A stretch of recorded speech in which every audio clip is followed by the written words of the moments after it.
And good morning, Utsoda. Can you see me?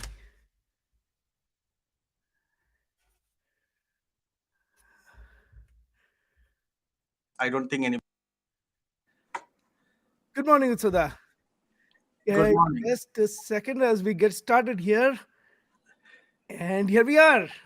Here we Utsoda, are. good morning and namaste. And this is the Utsoda 100th episode of Hindu Lounge. Yes, And 100th welcome episode. to everyone and welcome to the 100th episode of Hindu Lounge. And welcome to Maya Durga. Because Maya Yes, Durga has been with us for all 100 episodes. And here she is with us again as our co host. So, welcome, Maya Durga. Maya Hey, Durga so says, this Namaste, is Namaste. welcome. This is a very interesting Hindu Lounge episode, and so that I just want to tell you that there might be times, and to all our audience, that I still have a bit of a bad cough, so I may I may go mute, and uh, you know uh, you may have to bear with me a little bit over there. But so that this is the 100th episode. We started about a little over 2 years ago. I think we have taken maybe 3 weeks off, 2 weeks off, or 3 weeks off. And even the time, a couple of times, and in between when we took time off because we wanted 100th episode to be a bit more substantial, we actually did Hindu Lounge conversations over coffee. So we don't take generally time off, but for all those who are joining us for the first time, this is Hindu Lounge. Hindu Lounge is brought to you by Hindu Pact. Hindu Pact is Hindu Policy Research and Advocacy Collective.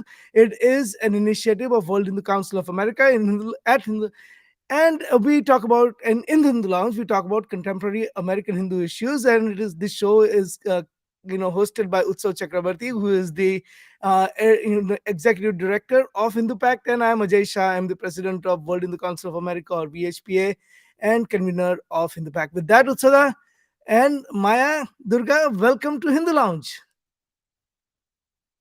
Thank you, Ajay. And yes, this is our 100th episode. We have been at it for a while, and it's been a fantastic experience. Uh, we have covered a lot of topics.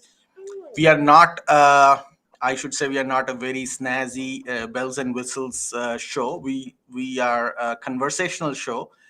We do not have very snazzy graphics and stuff like that. But if you listen to some of our episodes, actually all of our episodes over the last 100 shows, I am pretty sure that you will carry away a lot of information. So, Ajay bhai, let us tell our folks where they can go and see all our episodes. Absolutely, Utsada. To our episodes are all available on YouTube. So you can go to youtube.com/VHPA videos. That's youtube.com slash Slash VHPA VHP videos. videos. And you can also go to Facebook, and we are on Facebook at facebook.com/hindu pact, facebook.com/hindu pact. So you can go to either one of the two sites, and you can get the previous 99 episodes. Now, Utsada, I thought about this, and uh, we always wanted to do 100th show as a significant show because 100 is a landmark, right? But then I started thinking, and I said, really, from the Hindu perspective, 100 is just another number. You know what is the auspicious number, Utsada? It's 108.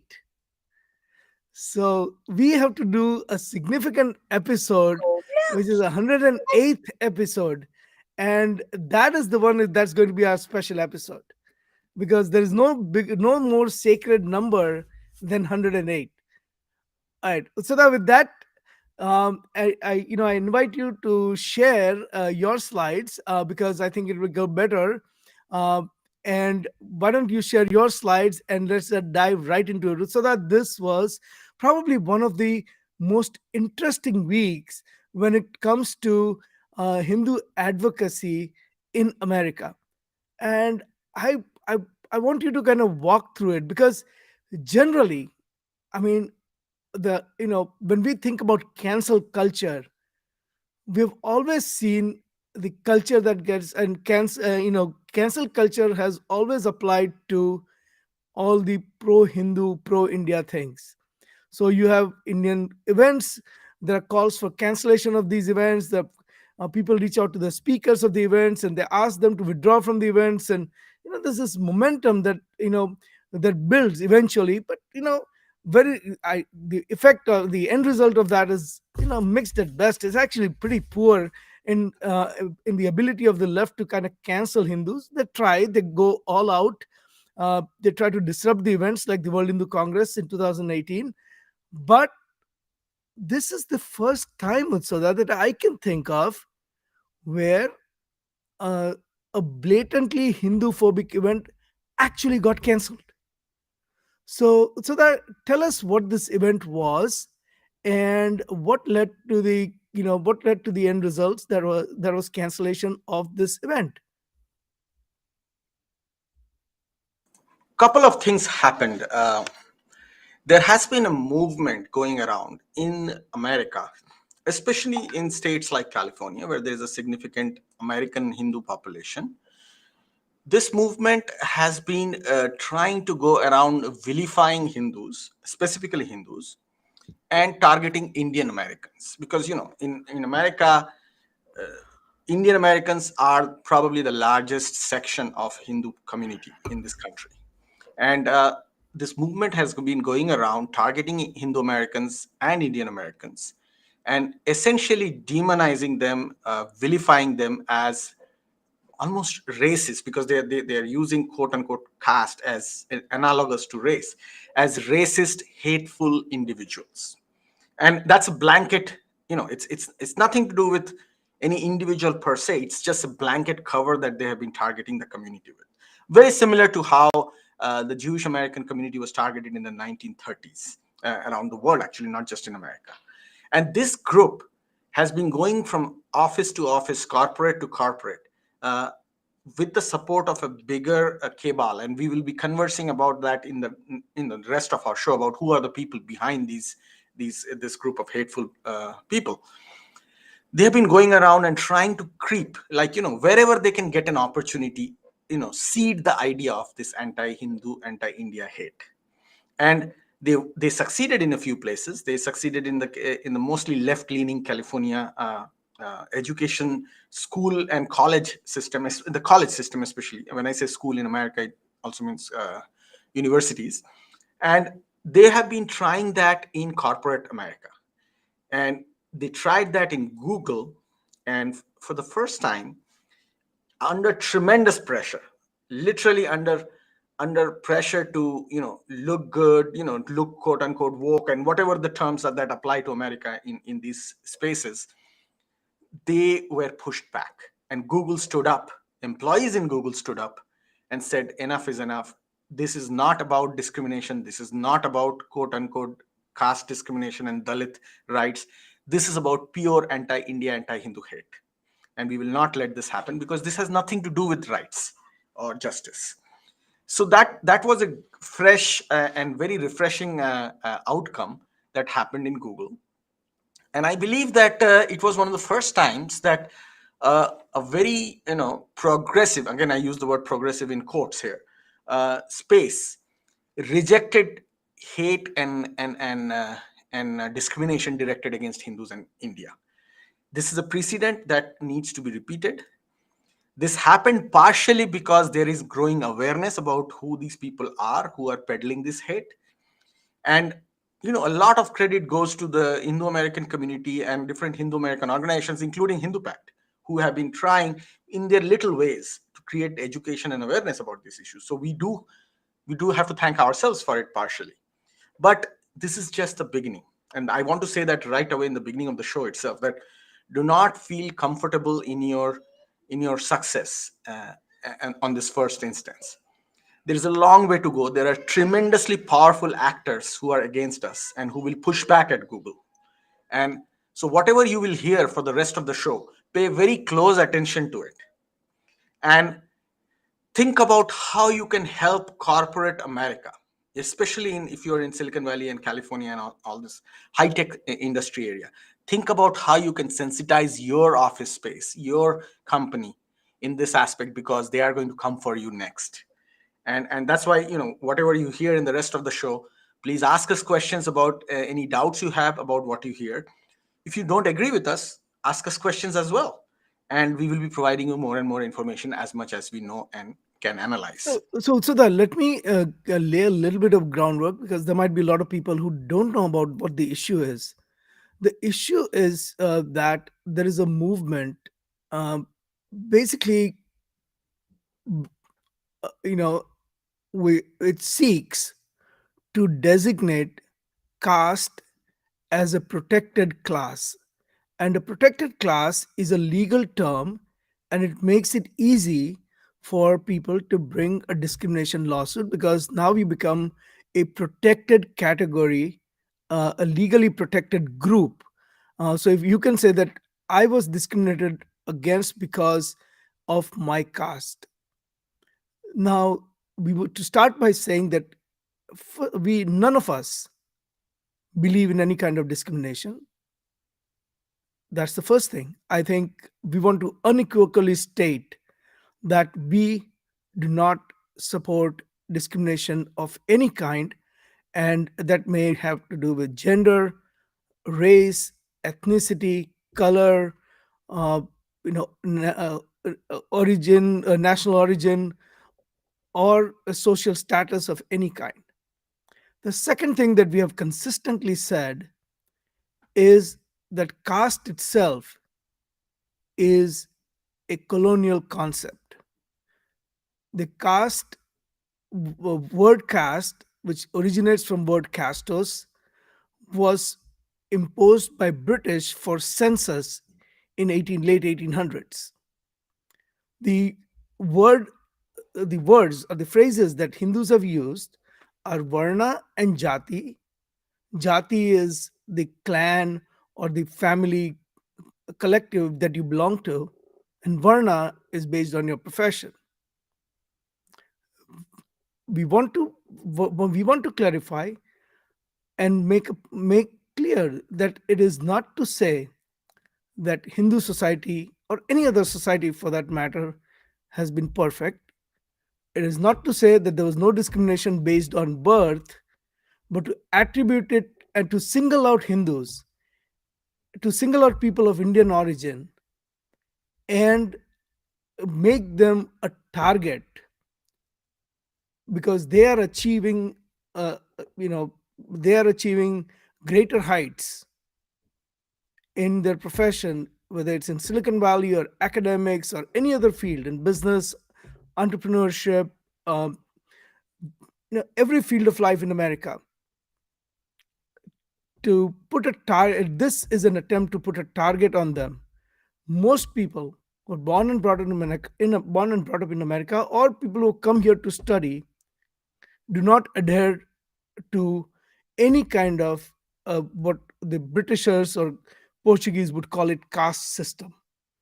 And a Carnegie survey, no less, has actually said that the caste, among all kinds of uh, social inequalities, caste does not play a role in discrimination. This is a major study brought out last year. It was two-part study. So 2020, 2021, they released two parts. The part that was released in 2021 clearly states there's no caste discrimination to speak of in America. Okay, so this is the groundwork. Now, Sada, I turn it over to you. Who is behind it? Why are they doing it? And what is a greater, what is a bigger picture? What is a greater story out there? Um, and why this is happening in America now? Ajay, one more thing needs to be pointed out that the Carnegie survey that you are quoting, it's Carnegie Endowment and University of Pennsylvania doing it together. They It was a scientific survey with a significant sample size, and it also clearly refutes the narrative of the groups that we are going to discuss next. It specifically refutes it as part of its its language, that there is no verifiable significant caste identity based discriminations amongst Indian Americans or Hindu Americans. Not only that, it further says that there is far more discrimination against Indian Americans as a community by other communities, which is significantly measurable and identifiable. So these are two important points that need to be noted. And this is a scientific survey that has been done by a completely neutral, non-Indian, non-Hindu organization with significant repute, being bipartisan in this country, which is Carnegie Endowment for International Peace and University of Pennsylvania. So, having said that, what you are going to hear next is who are these groups who are targeting Indian Americans, calling them castists, and targeting Hindu Americans and calling them castists, and deplatforming them in American universities and American public square and now in American companies. Let's look at them.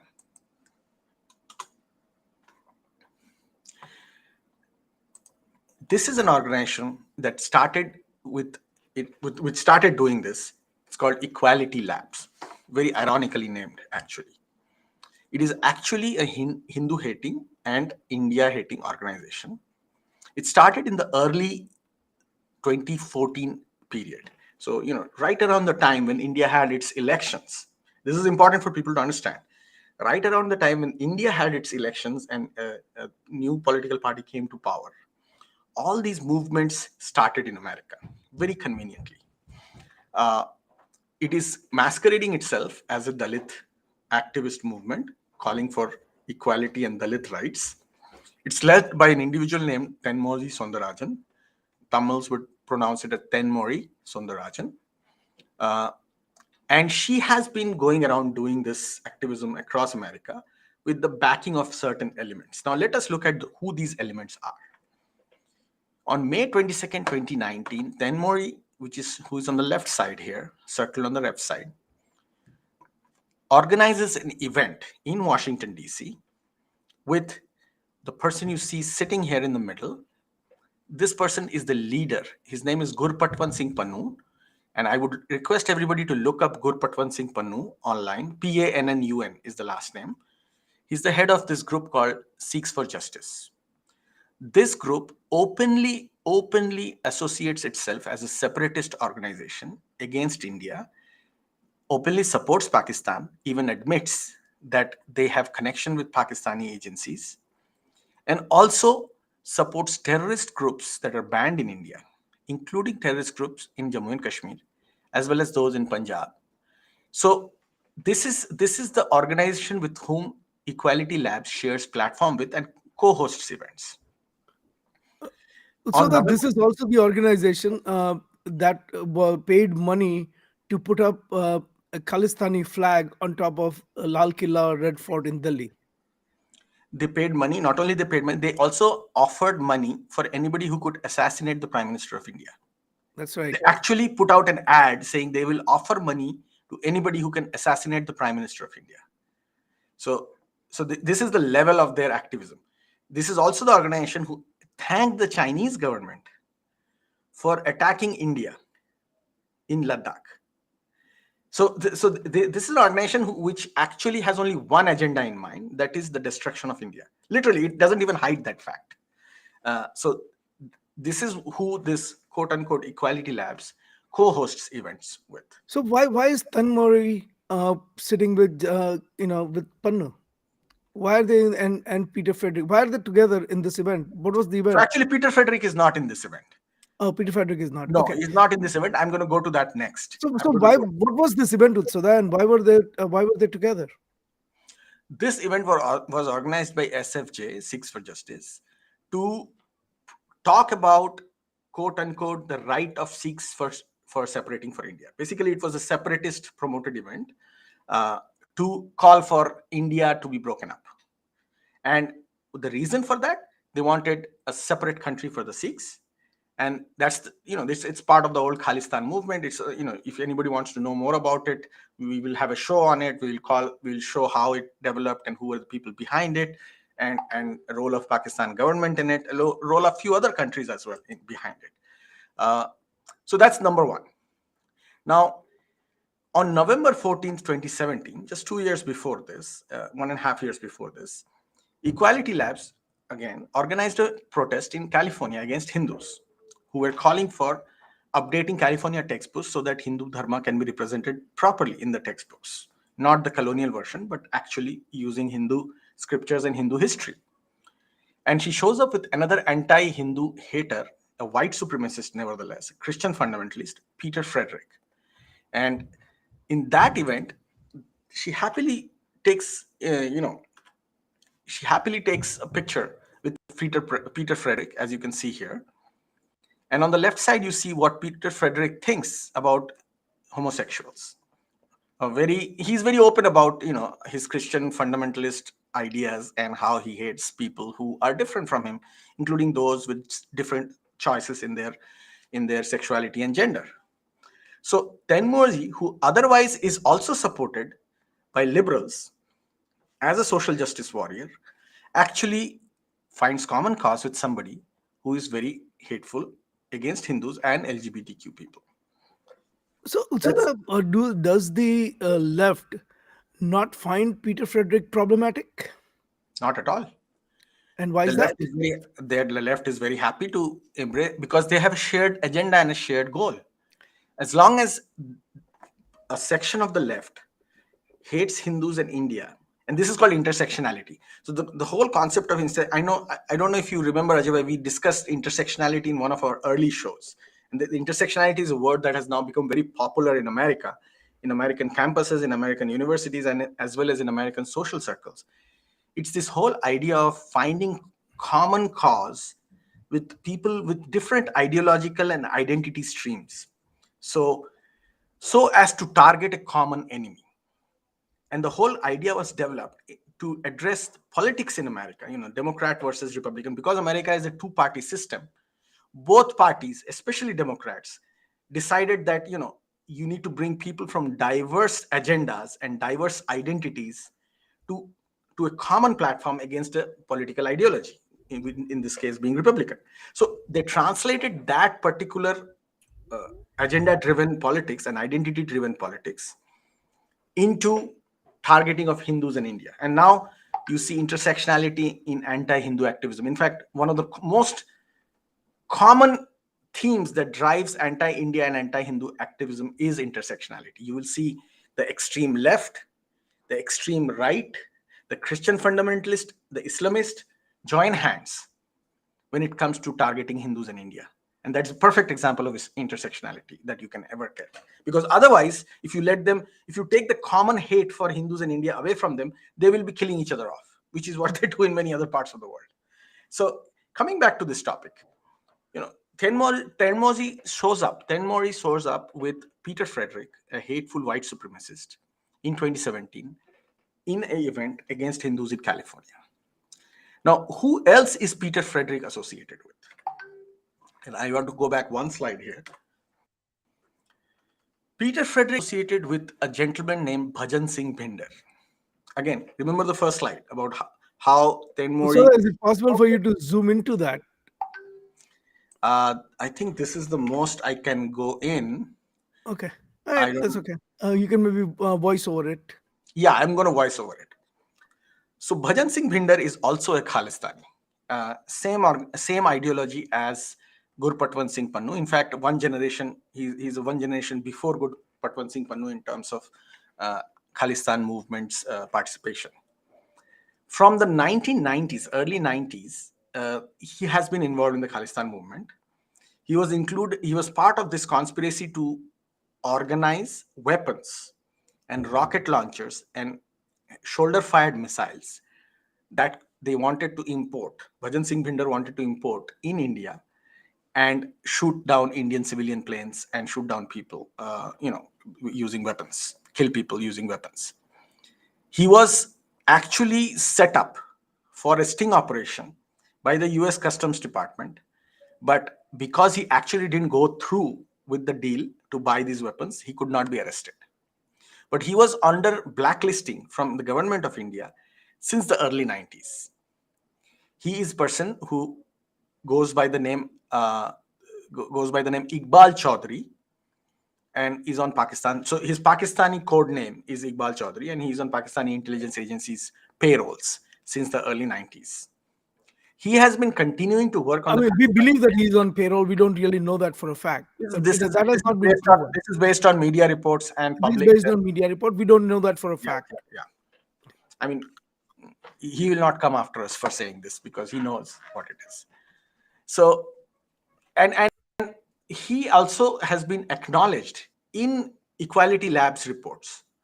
So Equality Lab makes reports, quote unquote caste reports, where they manufacture data using online surveys where they tell their own people to go and fill up the survey.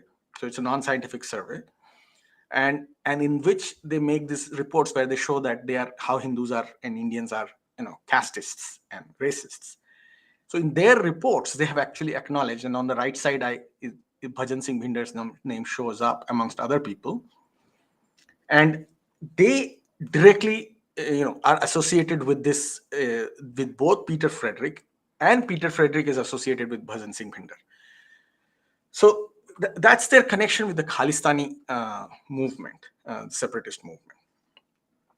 Now let's move forward and see who else is associated with Equality Labs. They had a director.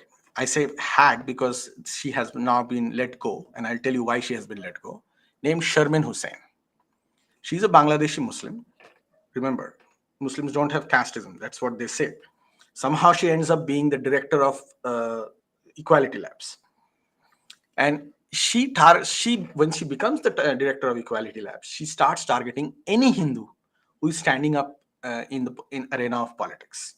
So Tulsi Gabbard and Jennifer Rajkumar, two Hindu Americans who openly call themselves Hindu Americans. There are a lot of Hindu Americans who don't call themselves Hindu Americans. They call themselves Indian Americans or something like that during their election campaigns. But two Hindu Americans who stood up, identifying themselves as Hindus during election time, Tulsi Gabbard and Jennifer Rajkumar, were both targeted by Equality Lab's Sharmin Hussain. And you can see I have a screenshot of her tweet where she calls them deceptive and fascist. She says they take money from fascist individuals. So this is Sharmin Hussain. Sharmin Hussain also blames Hindus for caste. Notice this. She calls every Hindu celebration, including Holi. She actually had called Diwali as well. But I show a tweet where she calls Holi as a casteist celebration. And she urges people, this is from 2020, She urges people from not celebrating Holi. So, what you see here is that this organization and its leaders, both Tenmori and Sharmin Hussain, are essentially using the watchwords, the watch words that catchphrases, equality, equity, Dalit rights, things that will get them attention and that will make people think that there is something, something benign and good going on here. They use these catchphrases, and then they blatantly target Hindus and try to cancel them. Anything Hindu, whether it's a festival, whether it's an individual who is in a position of power, they will just come after you. Whether it's an individual who is standing up for election, and they will use this rhetoric of Dalit rights to essentially vilify you, target you, and cancel you. Not very different from what Nazis used to do in the early 30s. Whenever Jewish scholars, Jewish scientists, Jewish musicians, uh, got prominent in Western Europe in those days.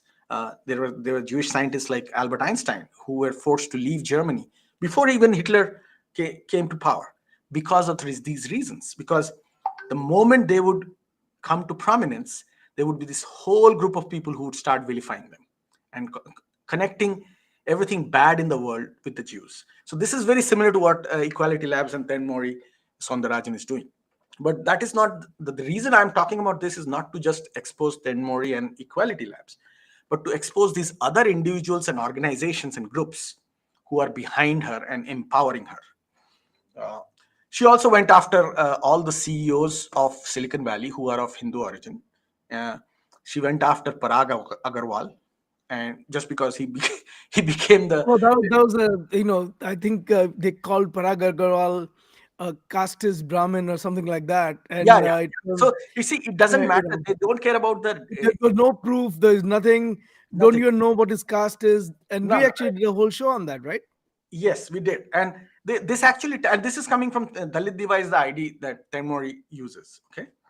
So then they went after Satya Nadella of Microsoft.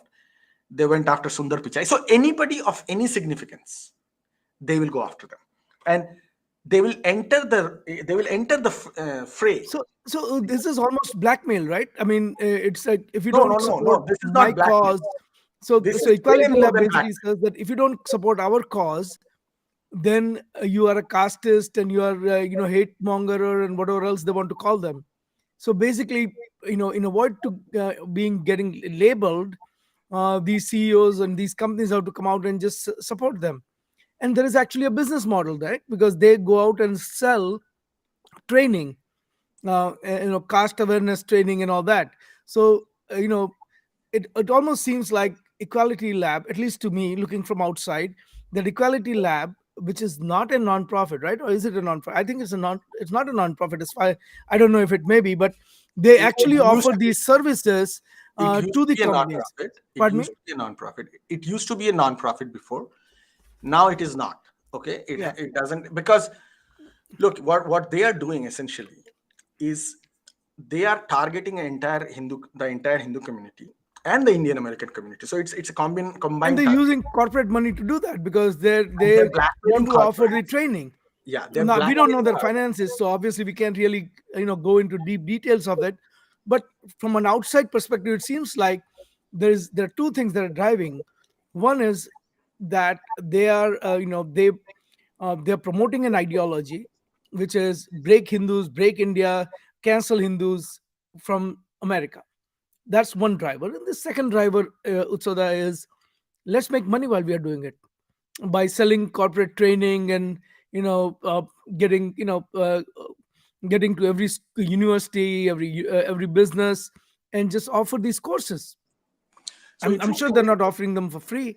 I don't know how much they're charging, but that certainly seems like interestingly, Ajay the bhai, way they're operating. correct. Interestingly, Ajay bhai, the interesting part here is that both Sharmin Hussain and Hindus for Human Rights, another organization that we have discussed in the past, are led by individuals who are who have been part of Open Society Foundation. Sharmin Hussain is also has her career connected to Open Society Foundation. So there is a connect, and for those of people who don't know it, Open Society Foundation is one of the largest donors of to different NGO and social movements in the world. It's one of the largest donors. So I don't think they need a non-profit status. They have tremendous amount of money flowing in, uh, and they really don't have to worry about being a tax exempt And 501(c)(3) by the way, organization. since we are talking about money, I want to tell our viewers and our listeners that please support our work. We are not, we are not We selling don't have corporate donations from training. Open Society Foundation. We are not selling corporate trainings and making money.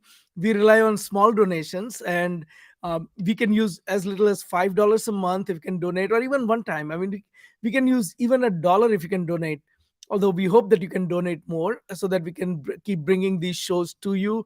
We can do the kind of research that Sudha is just showing. All of that costs money, and we rely on on donations. So we are not corporate funded. We don't have a big foundation supporting our work. We rely on you. So please go to hindupact.org/donate. You can see the URL that is scrolling.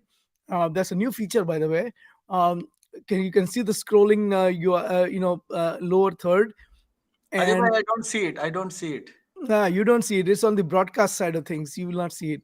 There's Oh an wow. orange band that is scrolling, and it says, "Please support our work."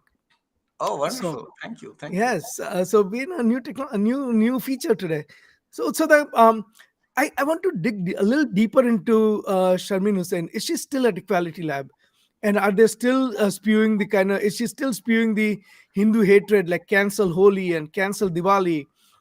I mean, people got to know that these are the kinds of people who are behind Equality Lab. Their mandate, their goal is not bringing equality to the society. They're driven by something very different. So tell us about a little bit more about Sharmin Hussain. So Ajay bhai, Sharmin Hussain is not in Equality Labs anymore, and I think the reason is that uh, you will Equality Labs.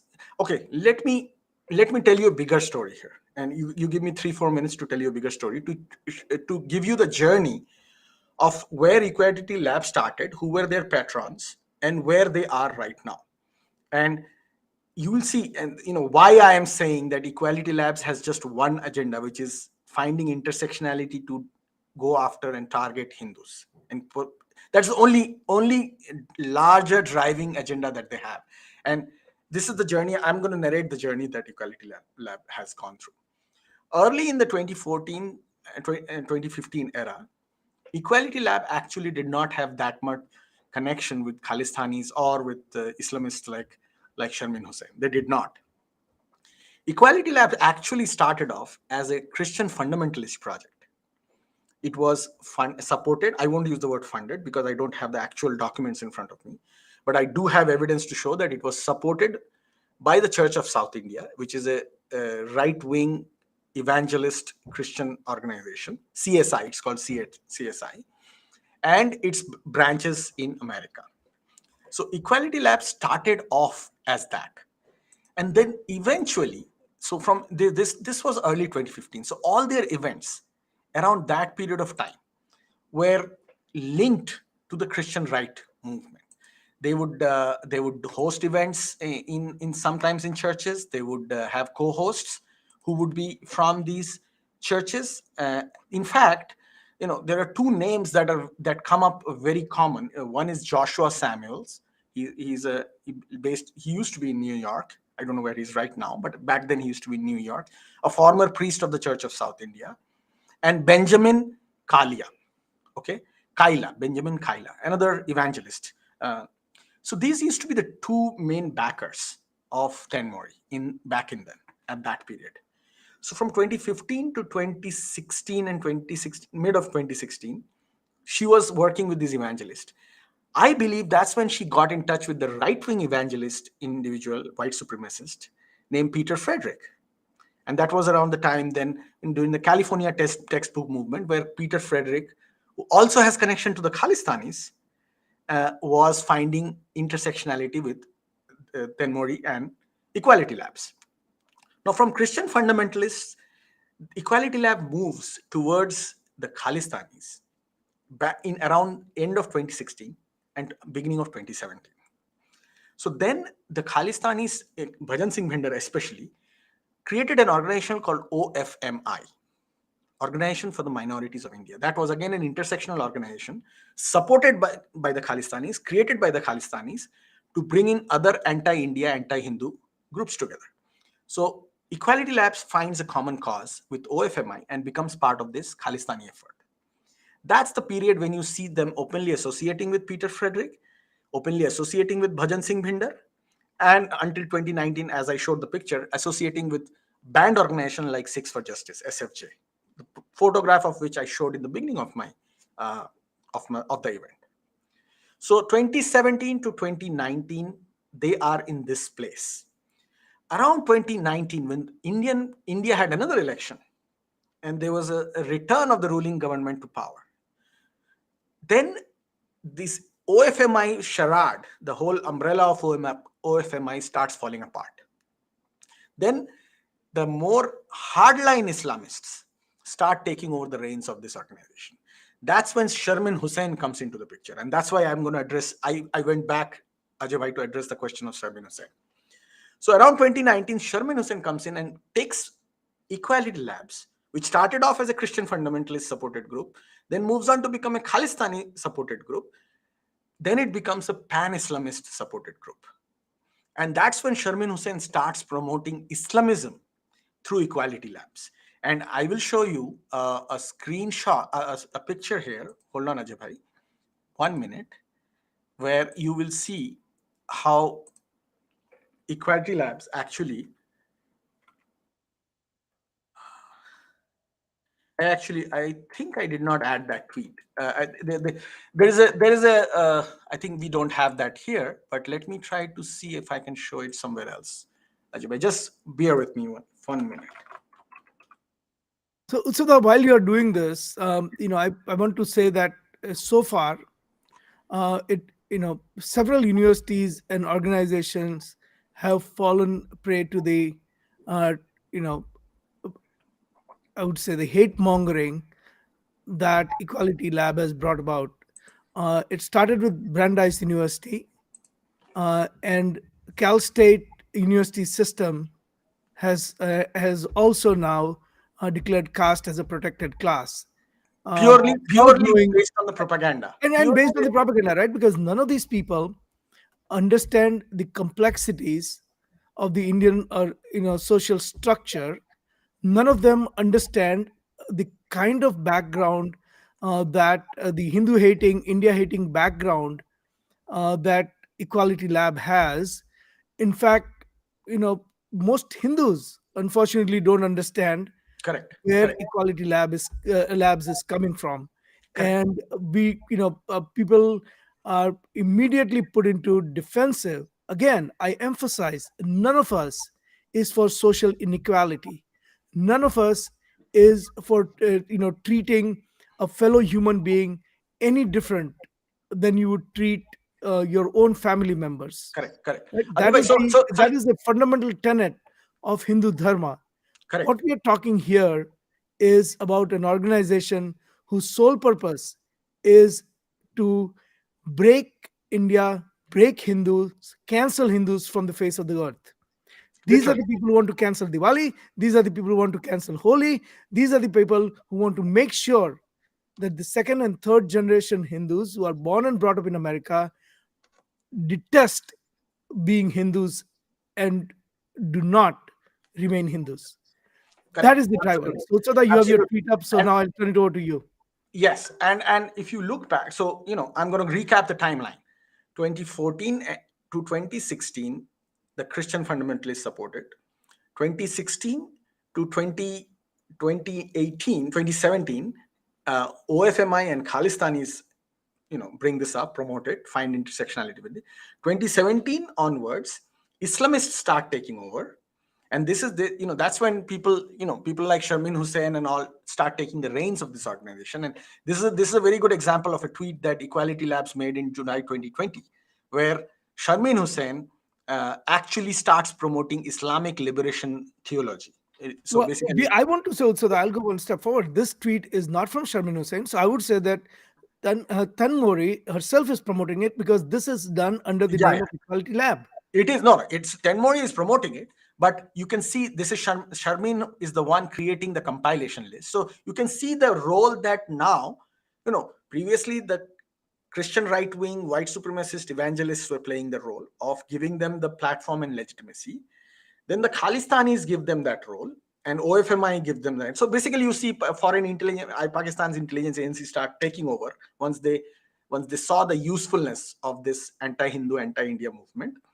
Then you see the power and the narrative getting taken over from the Khalistani Sikhs to the Islamists. So the Islamists now are in control of the messaging of this movement, and Tenmori is just a tool. She's the one who provides the platform for the spreading this hate. And then you see this list is a very good example because it tells you, it basically is saying that Islamic liberation theology is the way to go forward. So I just wanted to use this as an example of how this organization has transitioned from one extremist hate group to another in terms of the patronage and the ideas that are it represents. And So actually, around now they're all three supporting them. exactly, that's the interesting part. Now the Islamists then realize that their messaging, because they were so strongly Islamist in their messaging, and Islamism is not something that people fear in the West, but they don't necessarily agree with it. Even amongst liberals who are super brainwashed by Islamist narratives, they also do not always agree with it. They just fear it. And that is something, that's why this organization, Equality Labs, took a step back. So now, where we stand today, this organization has a combination of all three: Islamists supporting it, Khalistanis supporting it, and Christian right wing supporting it. And they have found a common ground to use this platform to target Indians and Hindus. And that's why you see them, using all three outreaches. So you will see them get into conservative talking, conservative spaces using Christian right wing organizations. You will see them getting into extreme left wing, quote unquote, woke spaces using this Open Society Foundation left liberal platform that they have. You will see them getting into Capitol Hill using Khalistani Sikhs. You will see them getting into other important spaces using Islamists. Yeah. So this is a whole umbrella that is now backing this movement. So that you mentioned Open Society Foundation a few times. What is Open Society Foundation for those who don't know it? So Open Society Foundation is a non-profit supporter. It's a backer of of non-profits around the world and individuals around the world who are, quote unquote, deemed to be considered important in spreading agendas and goals that George Soros, who is a very well-known billionaire, uh, actually multi-billionaire, he's one of the most influential, richest people in the world.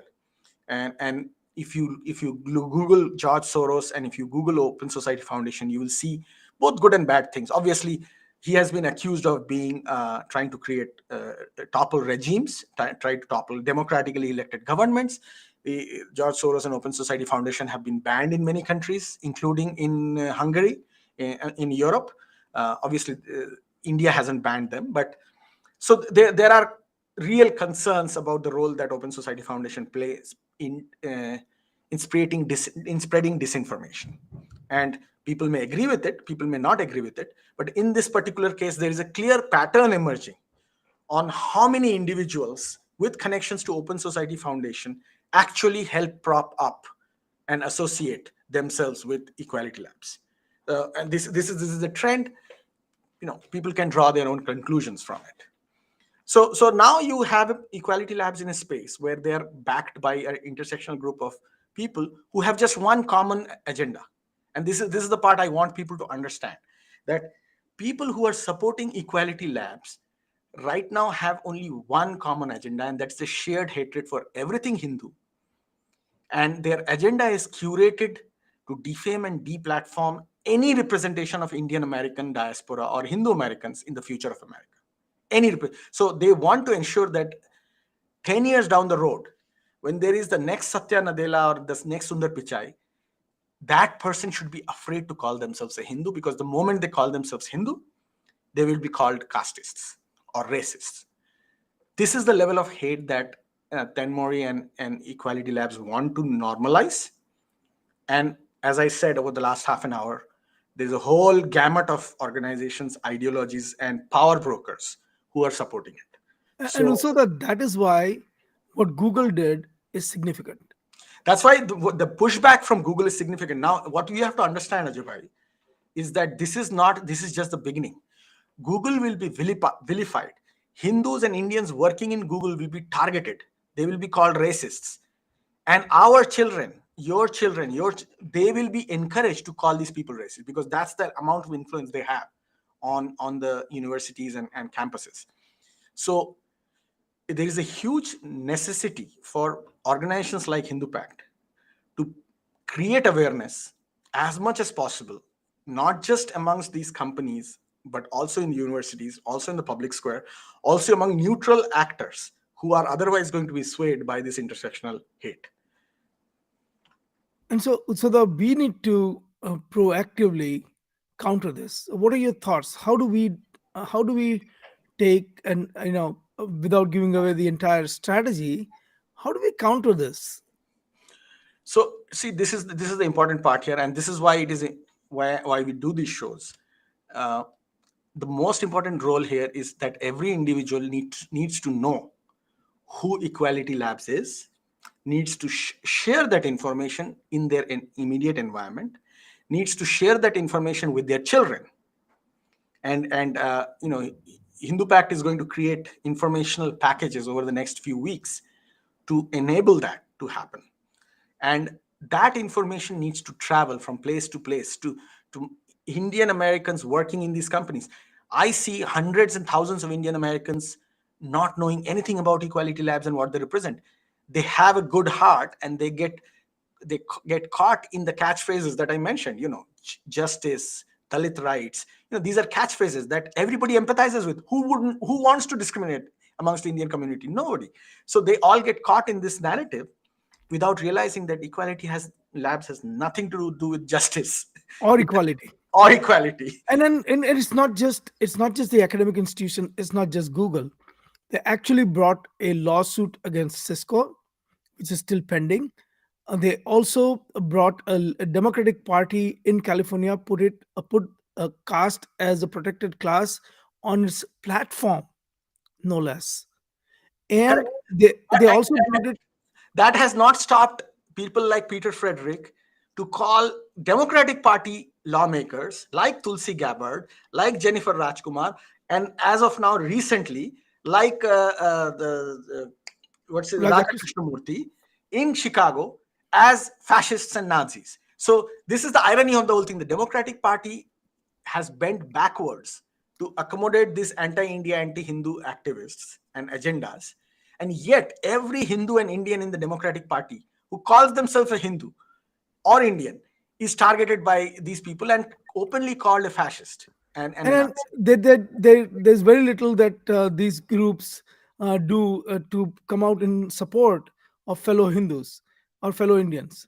And there, so there, well, let's leave that aside. I was just going to say one more thing, and they're also coming to city councils, and they tried to do that at Santa Clara County, where they tried to pass this as caste as a protected class for the entire county, and that didn't pass.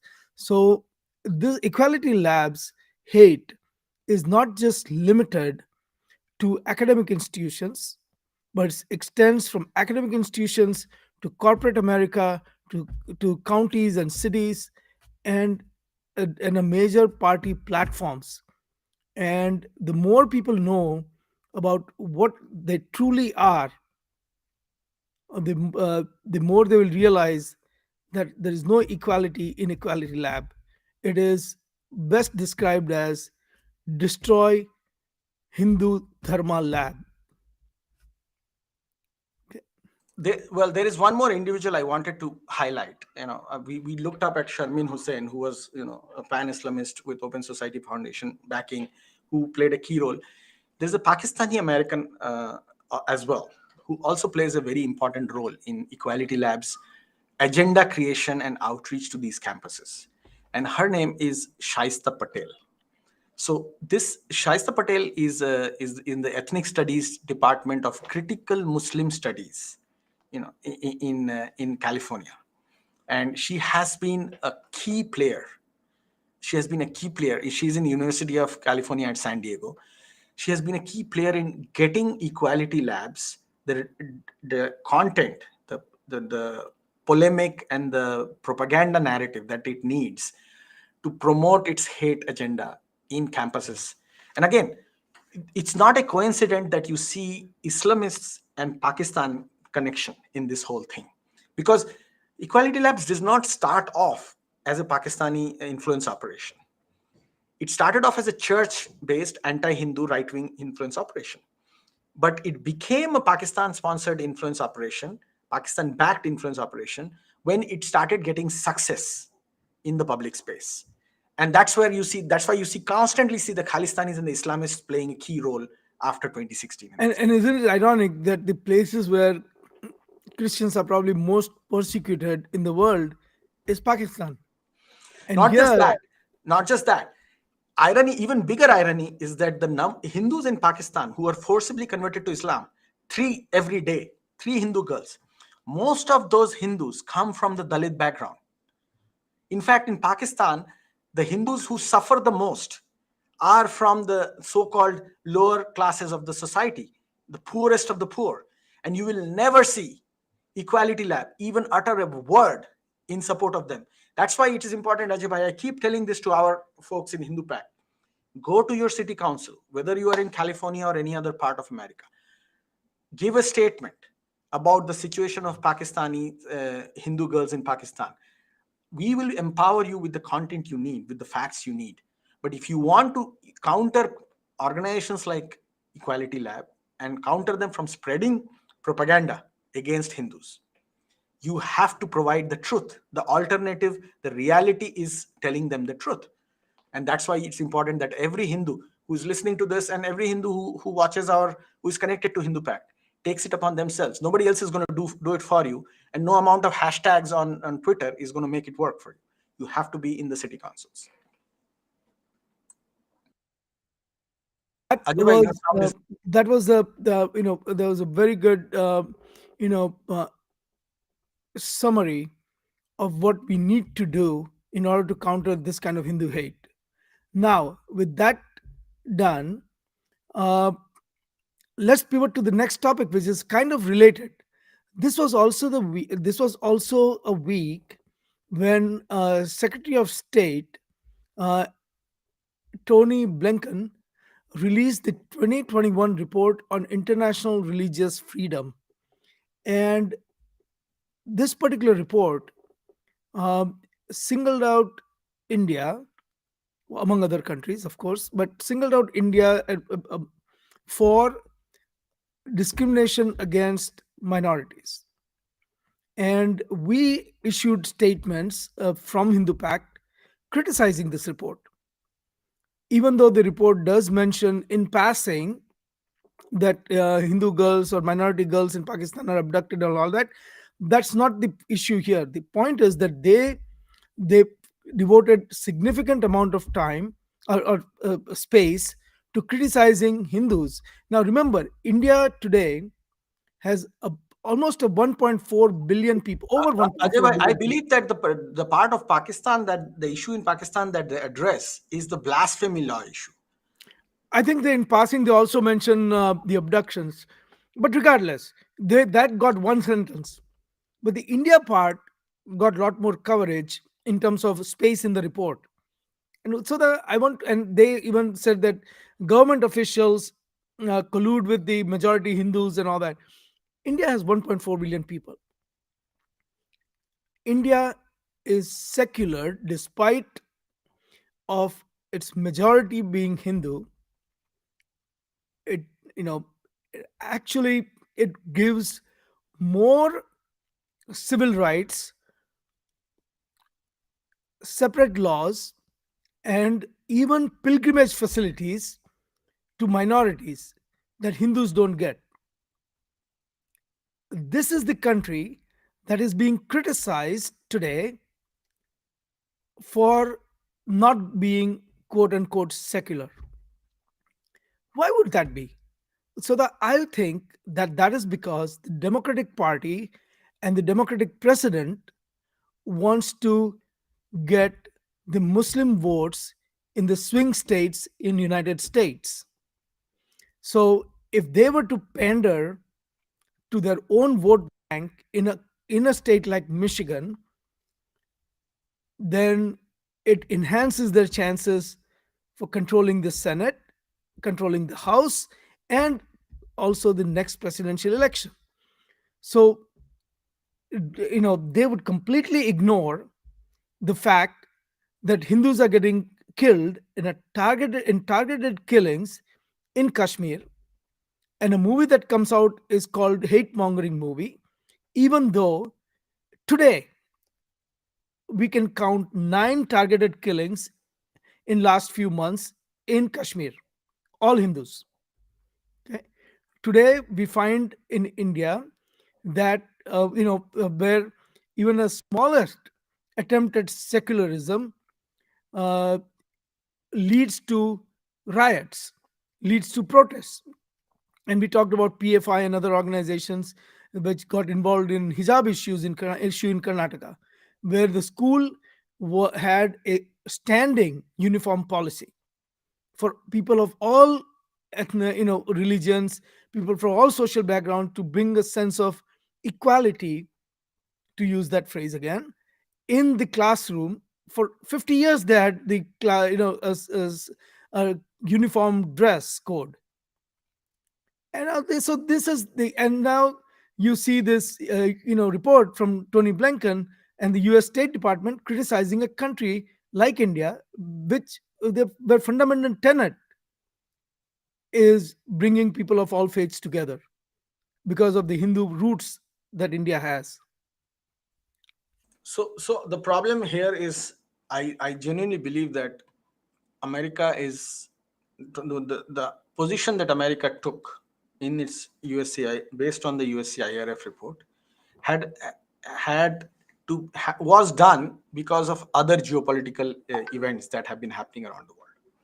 I think America is well known by this time for using human rights and religious, quote unquote, religious freedom as an instrument of foreign policy. Uh, America has done it for a long time, and it continues to do that. It is not sometimes based on ground realities, because if it was based on ground realities, then long ago, America would have proscribed Pakistan. Not now, but from the 60s and 70s. Long ago, America would have recognized the 1971 genocide as one of the largest genocides in the human history, but America did not. So there is enough evidence to show that there are political entities in America who see foreign policy, who see religious freedom and human rights as a foreign policy power play instrument.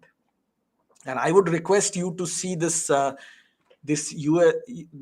statements from Tony Blinken, Secretary Blinken, in the context of a video that we should play next, which is uh, India's Foreign Minister Jaishankar talking about the new world order and India's position in it during an event in Bratislava in Europe. So see that video and look at the position taken by the State Department in context of that video. So I'm going to just share that video, Ajay bhai. Okay.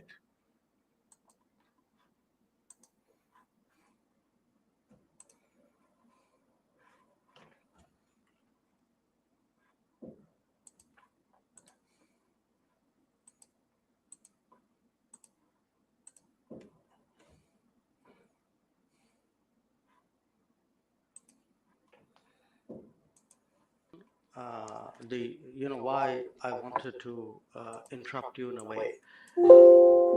I mean, I'm partly reacting to the previous observation.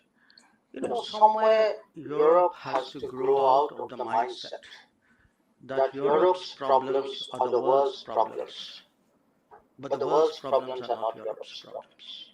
That it's if it is you, it's yours. If it is me, it's ours. I think that's something, and I see reflections of that. Uh, Again, in terms of there is a linkage today which is being made. A linkage between China and India and what's happening in Ukraine. So come on, guys. I mean, China and India happened way before anything happened in Ukraine. So the Chinese don't need a precedent somewhere else in the world on how to, engage us or not engage us, or be difficult with us or not be difficult with us. So, as I said, I mean, I just see this as frankly a not very clever argument, a very self-serving one. And this idea that, your grand strategy must be about how you will choose. I will do what, as all of us do, I will weigh the situation. Everybody, after all, how do countries eventually make decisions? It's fine, and there will always be two axes. At this point, I think it's an understood, accepted fact that you have the West, US-led, you have China as the next potential axis. Where does India fit into this? Are you planning to not? No, I'm sorry. That is exactly where I disagree with you. This is the construct you are trying to impose on me, and I don't accept it. I don't think it's necessary for me to join this axis or not, and if I'm not joining this, I must be with the other one. I don't accept it. I think I'm 1/5 of the world's population. I am what today the 5th or 6th largest economy in the world. Forget the history, civilization, everybody knows that. But I think I'm entitled to have my own side. I'm entitled to weigh my own. It's great to see you here. Thank you for watching our work. If you haven't subscribed yet, don't forget to click the bell icon and subscribe to Voice Story and support. So Ajay bhai, this is so well put, right? This is so well put. But the important part I want people to take away from that video is the world being divided into two axes: US-led West versus the new China-led axis. And this entire obsession of one of them, obviously the US-led West is being discussed here, to make India conform to it, is part of the reason why this whole religious freedom angle took more importance right now, whether it is real or perceived. In my opinion, completely perceived. But Tony Blinken might have his own opinion. He has the right to that opinion. Yeah. And that's the reason why. Hey, Utsada, can I just say one thing which I have, said this in past on this show and elsewhere, and I think you might appreciate this more than anyone else, and that is one thing that makes is kind of interesting is that all these disparate groups, whether they are supported by China or they're supported by US or they're supported by anyone else, they all unite Utsada when it comes to Hindus. And we have seen enough in terms of left and right and everyone in between kind of getting together in promoting Hindu hate. So if there is one place where all the axes kind of melt, is Hindu hate. Exactly. So, I mean, EqualityLabs is a very good example of that. Everybody and everything that revolves around EqualityLabs, Hindus for Human Rights, IAMC, Six for Justice, it all, it's surrounded and enveloped in one thing: hatred and cancellation of Hindus. So, we, in some way.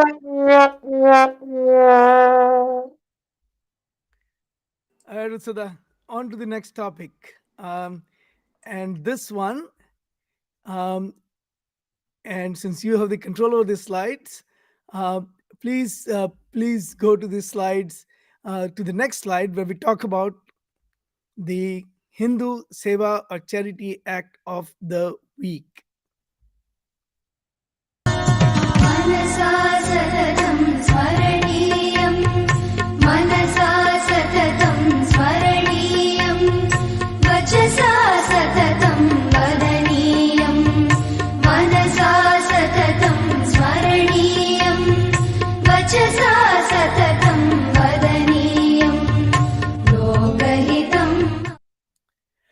also the Hindu Seva Charity Act of the week. If you go to the previous slide, there is a URL there.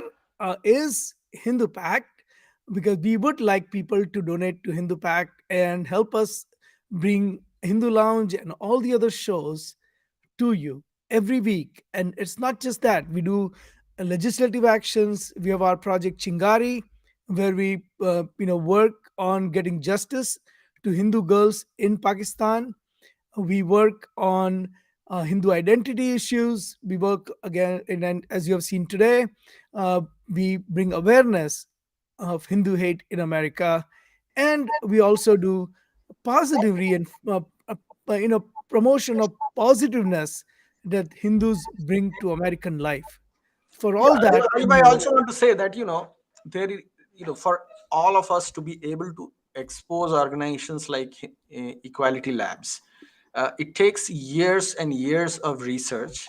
It takes years of people spending hours to look up and follow the misdeeds and identify the minor details that should not be missed.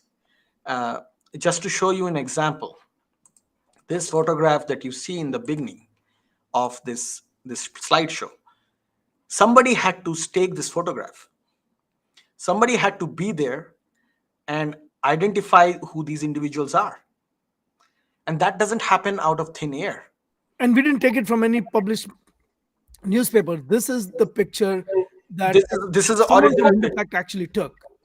Correct. So you our folks, whoever the Hindu community, needs to understand that it's easy to make a tweet, but to make a tweet relevant that actually affects the decision that Google might take, or somebody like Google might take in future, which is based on facts, which is based on evidence, it takes years and hours of work, year after year. And you need to empower those Hindus who do that work, and there's no shortcut out of it. And WhatsApp is not the way to get out of it either. So I just want to be clear about that part, and share that thought. And then also the Hindu good news of the week. Yes, the Hindu good news of the week is, here it is. Hey, so that this is a temple in Tamil Nadu, and this temple, um, this is for the first time in 400 years. This particular deity has now been renovated and put, uh, has been put is being prepared for a special puja. And you can read the news item on Hindu Press International. But this deity has been, it's not, the deity is not comprised of 16,008 shalagrams, but the deity is, but also the paste that has been put on it is of, is special herbs and everything else. So after 400 years, Utsoda, this particular deity is now being prepared for a puja, and you can see it is made of 16,008 shalagrams, made of medicinal herbs and minerals. Okay, so the minerals compose the murti, and the paste is made of medicinal herbs, the paste that goes on top of the murti. So this is the richness of the Hindu dharma that we are trying to preserve. These are this None of this is from today or yesterday or day before. And and also if you go to Tamil Nadu, this 400-year-old murti would actually be considered to be new. People would come and tell you that, oh yeah, yeah, but this is a new murti, because uh, the mandirs in Tamil Nadu are hundreds and hundreds of years old, and have been continuously used for puja. It's under a lot of threat today with the DMK government ruling over that state, but the richness of the culture is not going to be that easy to erase.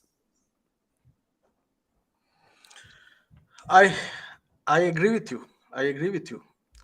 And this is something that, this is the reason why we are Sanatan, and this is the reason.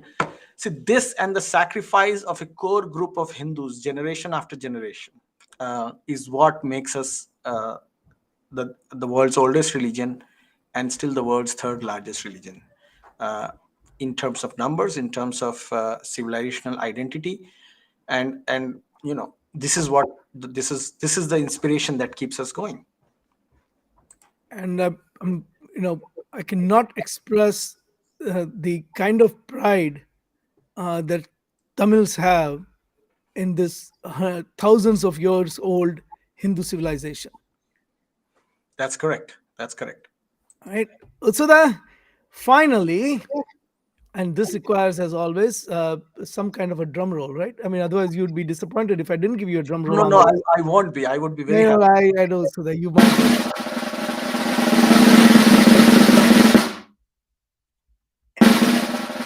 twice, twice because it's so that it is the Hindu phobe of the week that comes with a bit of a good news.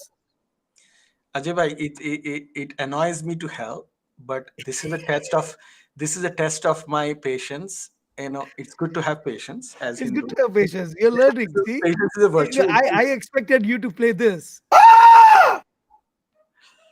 So it's It's a nice. meditation. 100 episodes. You should have gotten used to it by now. No, so what I the way I look at it is that it is how I keep control of my emotions, and I keep a smile on my face while in 99 episodes before this has been played twice over each time. So it's Yeah, 198 times so that that I've heard it with I want to tell you that your supporters, I mean, people in my family have called me and said, "Why do you do this?" Because when your co-host does not want this to be played, and you still keep playing this. And I said, "No, no, no, no. It's he loves it. This is just the conversation we have to make the show more interesting." no, that is not the truth at all. See, So this is what whoever in your family gave you that idea actually was paying enough attention to realize that that was an Yeah, it honest. was not one person, it was multiple people in my family who said, please don't do this. And I said, no, no, you don't understand. Utsada will say this in public, but I know real Utsada and he loves this. No, I really appreciate your family members who have paid attention to this show to realize that I really do not like it. But this is the important part. I believe that it is Ajay Bhai's training. He's trying to train me to be a patient person, and he's trying to train me to endure this with a smile for the last 198 times that he has done it. And I believe, I take it as a training process. We Hindus are always learning. We always believe. Utsada, the real test will come when you do this to other people. That's when I would say that, okay, I've succeeded. I will not do this to other people. Otherwise, I'm not as cruel and adamant as you are. Utsada, this is what makes this show great. This banter that we have, right? 100 episodes. It All was right. not banter, but I take it there. Hey, Utsada, after you say this, I have one more bit of good news for people, but go ahead. Talk about this one first. So, I mean, there are really other Hindu phobes of the week, and I should be mentioning the name of Muhammad Zubair up there, but it's not Hindu phobe of the week. I think we should show Muhammad Zubair as Hindu phobe of the year, and we will do a show on that. But Ajay bhai, hold on. Yeah. Oh, yeah, yeah. So the Hindu phobe of the week is New York Times, because last Friday, New York Times actually put out an article that, not last, the Friday before the last Friday, because today it's already Sunday. Uh, they put out an article in which they spoke about the Hindi novel, the English translation of which is Tomb of Sand, that got the Booker Prize. And this, in the description of that novel, they said that India was partitioned from Pakistan. And this is something that was a first. I have not seen New York Times do this before.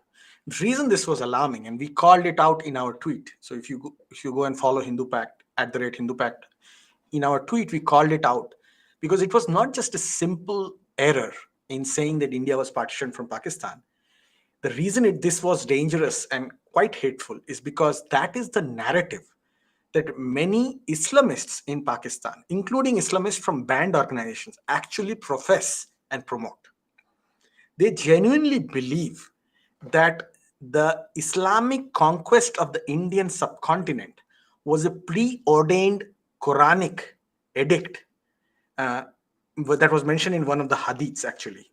So it was a preordained in which the whole thing is called Ghazwa Hind, the conquering, the victory over Hind of the Hind of unbelievers, the war on unbelievers in the Indian subcontinent.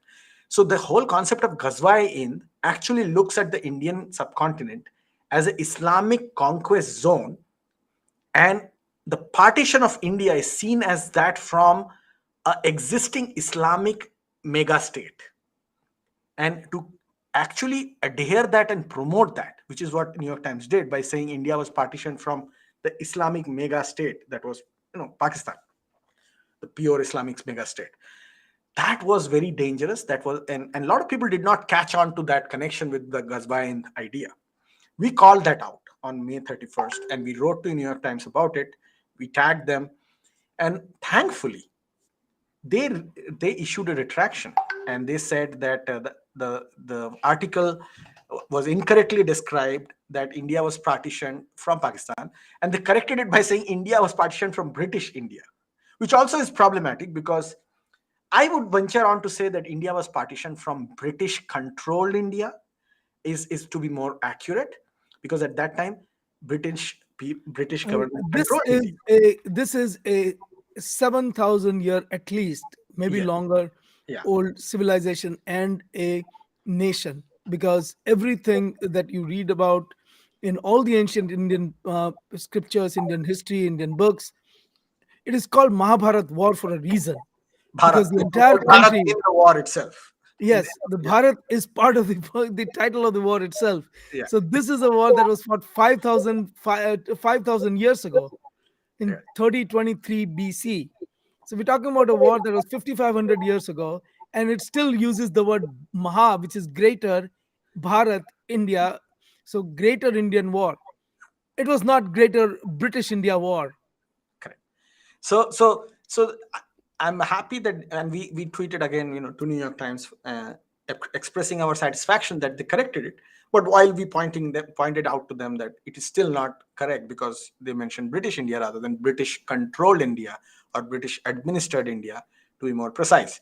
So it was, what they did was an action of Hindu phobia.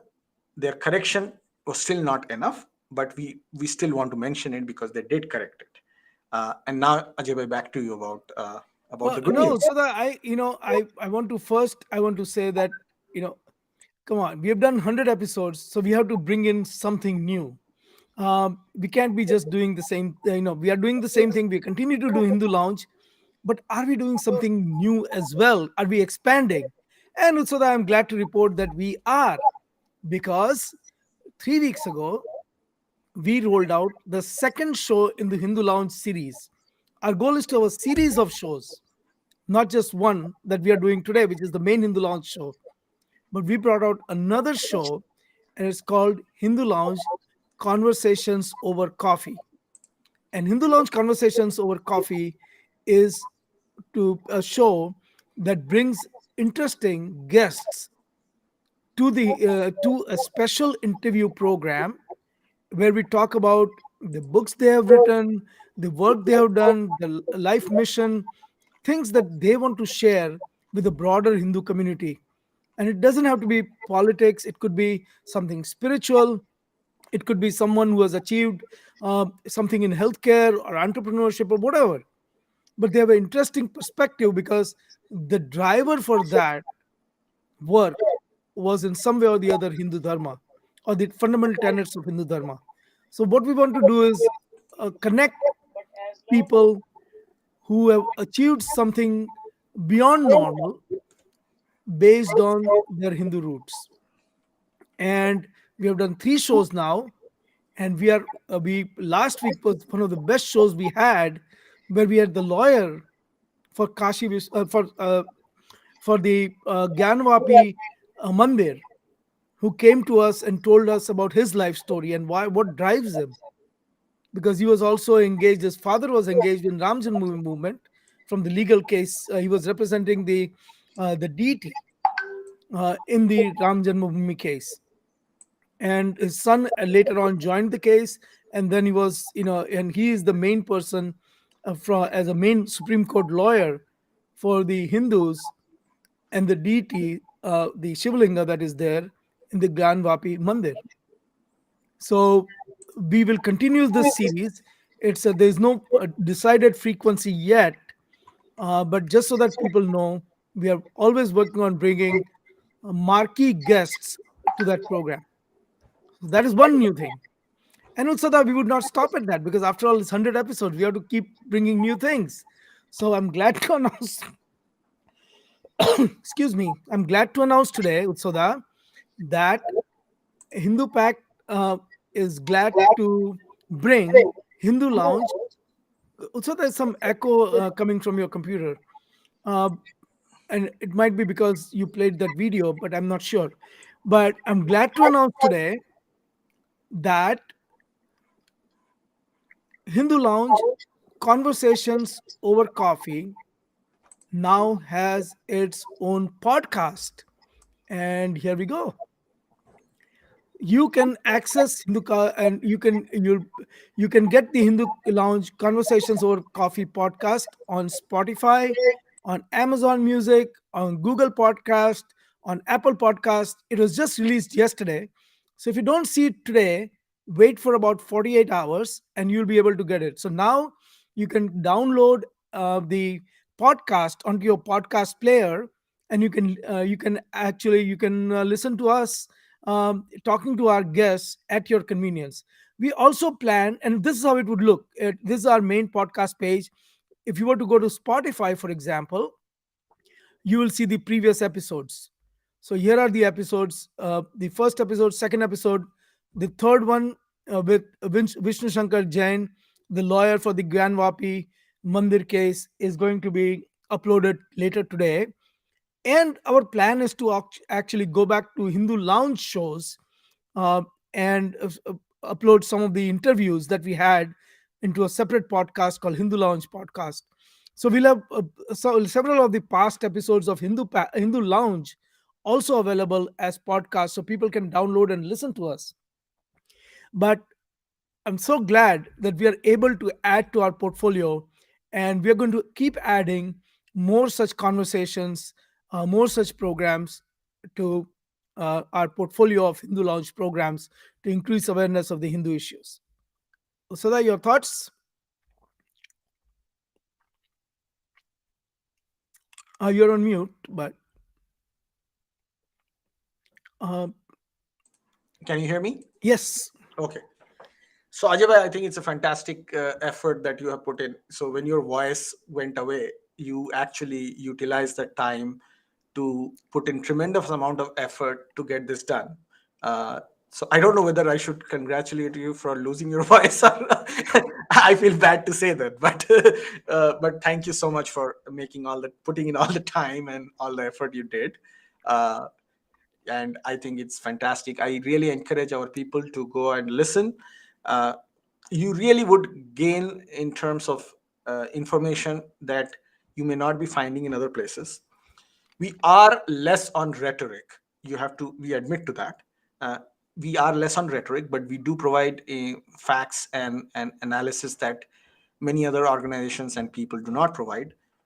We hope you can gather something out of it. And as always, as I have said before, share it, educate, educate, educate. Uh, that's the most important part that we can do. And with that, Utsada, we come to the end of this program. I want to thank everyone who joined us. This is Hindu Lounge. Hindu Lounge is brought to you by Hindu Pact. Hindu Pact, or Hindu Policy Research and Advocacy Collective, is an initiative of World Hindu Council of America, or VHPA. We come live every Sunday at 11 o'clock Eastern and 8 o'clock Pacific on our YouTube channel, which is youtube.com/VHPA videos, or our Facebook channel, facebook.com/Hindu Pact. And we bring in interesting um, contemporary American Hindu topics and our analysis. And you're always welcome to connect with us on the chat. You can also call in and actually talk to us live. So we welcome you to do that. But we want to thank you for joining us. And as always, as we close the show, I want to thank Decibels because we'll be playing one of the specially made tunes for Hindu Lounge as we close out the show. So, Sada, if you don't mind, please put up uh, the opening slide, and we'll play a few, maybe a minute or two of the final music. Just give me 1 minute, Ajay bhai. Uh, Absolutely. So, here we go.